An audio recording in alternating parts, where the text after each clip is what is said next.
花花说的是容某不对。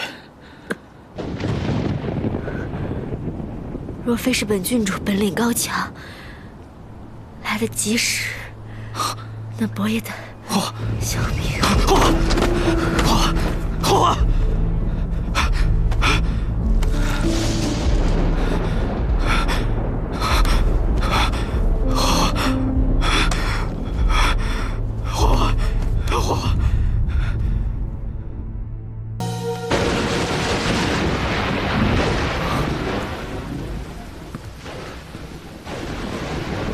郡主昏迷是因为失血过多，按照常理，很快就能醒过来了。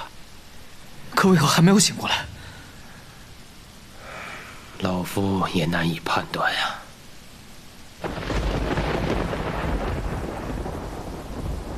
容某明白了，谢过老先生，深夜相请，多有打扰。程安伯客气了，搬家之事，便是老朽之事。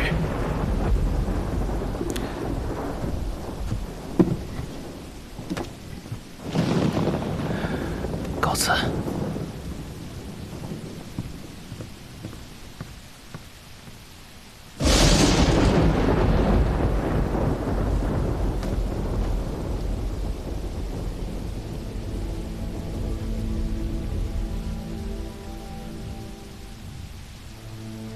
花花，是我的错，没想到区区一个传言，竟引来如此祸患。 是我对不起你，花花，爹看你来了，花花，哎呦，哎呀，花花，你这是怎么了呀？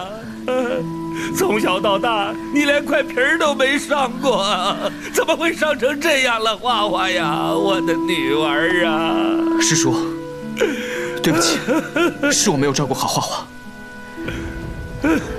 伯爷。 你也不必太过自责。如今最重要的是要找到幕后凶手。花花，任凭找，我一定会替花花讨回来的。一旦找着，我要活剥了他。半恒呢？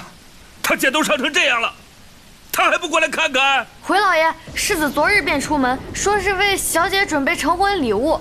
我立刻派人去寻他回来，赶快去！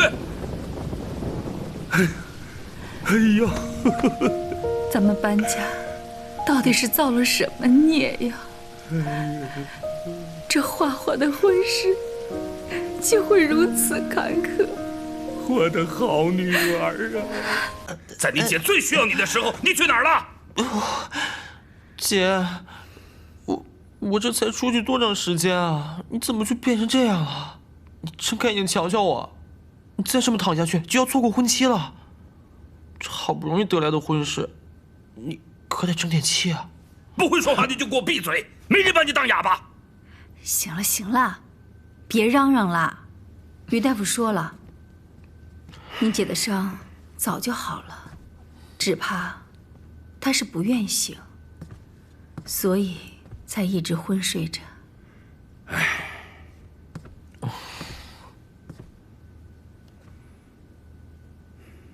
师叔，师婶放心，花花昏睡一日，我便再次守护她一日。若她睡个10年、20年，那我便守个10年、20年。